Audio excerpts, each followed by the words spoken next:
Saya hamba Allah dari Jakarta. Jauh. Saya ingin menanyakan, apa hukumnya nikah beda agama? Nikah beda agama zina. Laki-laki yang binimu beda agama zina.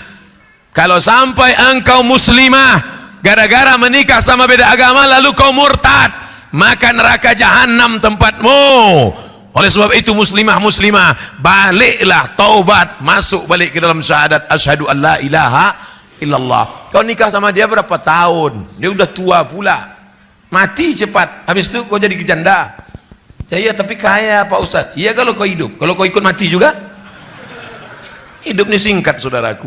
Hati-hati, jangan nikahkan. Jaga anak perempuan kita dari program kristenisasi. Anak-anak lajang yang ganteng-ganteng pula yang menikahi dia. Nanti setelah anak dua ditinggalkan, perempuan kita takut karena tak mandiri. Jangan ceraikan bang, jangan bang. Kalau kau mau ikut aku, maka kau mesti ikut murtad. Akhirnya anak murtad, menantu murtad, cucu murtad, 5 sekali murtad. Ini Ustadz ngomong cerita mana? True story. Langsung di hadapan biji mata saya. Di kantor Basnas, Badan Amil Zakat Nasional. Ustadz Somad, Ustadz tidak usah ikut rapat. Ustadz ngomong sama jamaah. Saya datangi jamaah. Ada apa makcik? Ada apa pak? Bapak jangan nangis pak. Ibu jangan nangis. Saya ini orangnya hati lembut. Kalau nengok orang nangis nanti saya nangis juga. Ada apa mak? Ada apa bu? Begini Pak Ustadz, saya punya anak gadis. Alhamdulillah. Nikah sama mu'alaf. Alhamdulillah. Setelah anak 3 balik dia. Dan sekarang anak saya takut jadi janda. Akhirnya menantu saya murtad, anak saya murtad, cucu saya murtad. 5-5-nya murtad Ustadz. Baliklah bapak ibu ke rumah, banyak-banyak zikir, banyak-banyak baca Quran. Kenapa Ustaz tak marah-marah sama dia? Kalau sempat saya marah, kenapa bisa terjadi? Kumat darah tingginya, mati dia. Saya bilang baliklah mak ke rumah, baliklah pak ke rumah, sama-sama kita berdoa. Jangan sampai masuk lubang yang sama 2 kali. Jaga anak-anak kita, jaga akidahnya, masukkan ke pondok pesantren, mati dalam keadaan la ilaha illallah Muhammadur Rasulullah sallallahu alaihi wasallam. Begini banyak anak-anak lajang yang ganteng-ganteng di Batam. Kenapa tak kalian selamatkan anak-anak gadis ini? Takbir! Jangan sampai saya turun tangan. Pak Ustadz, badan saya bertatu. Apa hukumnya bagi yang bertatu? Kalau sholatnya sah. Orang yang bertatu mandi wajibnya sah, wudunya sah. Yang sudah bertatu tak usah kau ambil setrika lalu kau setrika tatu. Biarkan aja tatumu apa adanya. Seluruh orang di dunia ini mengatakan sholatmu tidak sah. Ulama ahlu sunnah wal jamaah mengatakan sholatmu sah. Tak usah kau risaukan. Tapi yang belum bertatu jangan buat tatu. Dah. Ini orang waktu muda dulu tatunya ular kobra. Setelah tua kena diabetes, kurus jadi cacing pita.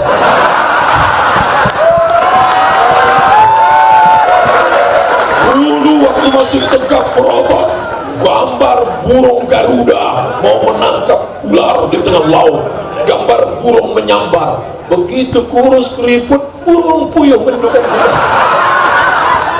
Sudahlah dia tua, dia sudah taubat, diejek orang. Pak, bapak bertatu kan, sholat bapak tidak sah. Menangis dia. Udahlah lisut keriput gak sah. Tenang saudaraku, sholatmu sah, sah. Tak usah kau risaukan masalah tatu itu. Ustadz ada tatu dulu waktu sekolah, tapi tatunya tidak permanen. Sebelum berangkat sekolah ambil spidol. Rano Karno.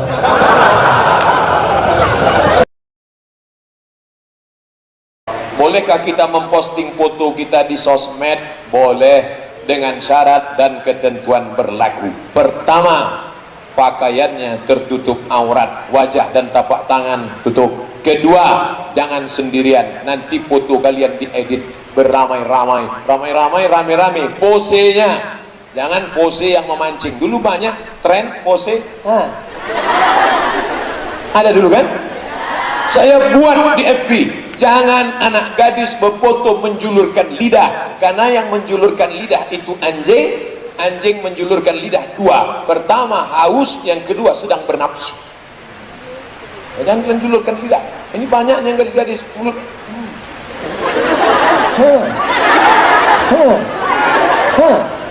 Saya tanya, kau tahu arti ini apa? Peace Pak, damai. Ini bukan peace, jadikan aku yang kedua. Ulang lagi. Kalian kalau berfoto, Allahu Akbar, jangan sendiri, ramai-ramai. Nanti foto ramai-ramainya, ramai, tunjukkan begini anak dinia putri pengajian. Di mana-mana orang pengajian baru 30 menit. Di dinia putri lebih sudah 1 jam 10 menit, tetap matanya segar. Allahu Akbar. Bagaimana caranya mengganti sholat yang sudah lama bertahun-tahun lewat?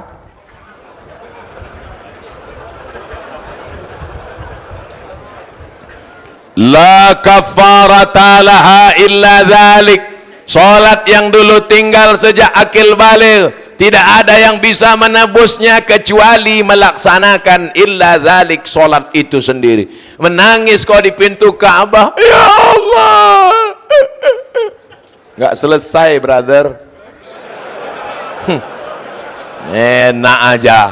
Selesai sholat ambil tasbih, nggak selesai. Sholat yang lama dulu sepakat 4 mazhab. Mazhab paling tua Imam Abu Hanifah Hanafi, nomor 2 Malik bin Anas Maliki, nomor 3 Muhammad bin Idris Syafi'i, nomor 4 Ahmad bin Hambal Hambali. Sepakat 4 mazhab Ahlussunnah wal Jamaah, sholat yang tinggal dulu wajib diqadha. Qadha bukan qobo.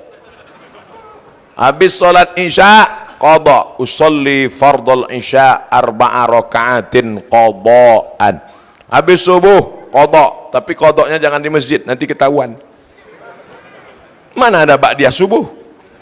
Besok dibuat langsung, usolli fardus subuhi rakaataini qadhaan, langsung teman di sebelah ISIS. Qadhanya di rumah. Berapa lama kau tinggalkan sholat? Dulu kau akil balik umur berapa? Umur 10. Kok cepat sekali. Umur 10 tahun akil balik. Ya. Habis itu nyasar, taubat. Umur berapa taubat? Umur 30. Qadha 20. Start 2020, habis 2040. 2029 mati. Alhamdulillah lunas. Sholat yang tinggal tidak perlu digantikan ahli waris. Kalau ada bapak emak kita meninggal, sholatnya ada tinggal, nggak perlu digantikan. Tapi kalau puasanya tinggal wajib. Biat Bulughul Maram min Adillatil Ahkam, ditulis oleh Al-Hafiz Ibnu Hajar Al-Asqalani, disyarah oleh Imam Sun'ani dalam Subulus Salam, syarah Bulughul Maram. Man mata, siapa yang mati, wa alaihi siyamun, punya utang puasa, sama anhu waliyuhu, ahli warisnya wajib menggantikan puasanya. Kalau sholat nggak perlu digantikan ahli waris. Jelas? Insya Allah ceramah Ustaz Somad selama ini jelas. Yang bilang nggak jelas itu nggak punya paket 4 giga.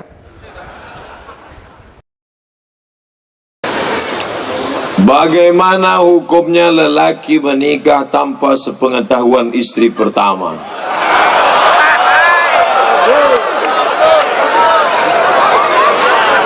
Secara hukum fikih sah.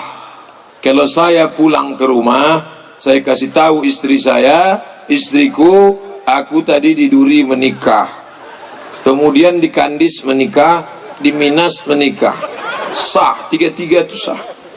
Kecuali saya bilang 4, maka yang 1 itu tak sah, karena bini tak boleh lebih dari 4. Secara fikih nikah sah, tapi tinggal negara Kesatuan Republik Indonesia, ada namanya KHI, Kompilasi Hukum Islam Indonesia. Ibu-ibu tenang dulu. Kenapa saya katakan tenang? Karena menurut Kompilasi Hukum Islam Indonesia, tidak boleh laki-laki menikah tanpa ada izin istri pertama yang ditulis dengan perjanjian di atas materai 6.000 yang disahkan oleh pengadilan. Maka jangan ibu cemas, bapak itu tidak akan bisa menikah sebelum ibu membubuhkan tanda tangan setuju, kecuali nikah siri. Ini yang paling mengkhawatirkan kita.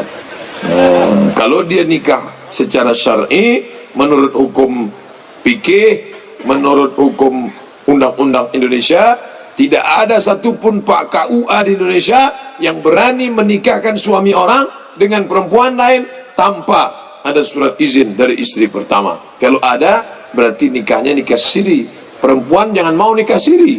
Kalian yang nikah siri, efek paling bahaya 3. Pertama, kalau laki-laki itu pergi, kalian tidak bisa menggugat cerai karena pengadilan tidak mengakui. 2, kalau mati si suami, si istri payah menuntut harta pusaka karena tak ada surat. Yang ketiga, pembuatan akte kelahiran anak. Nah, ini untuk menenangkan ibu-ibu yang khawatir.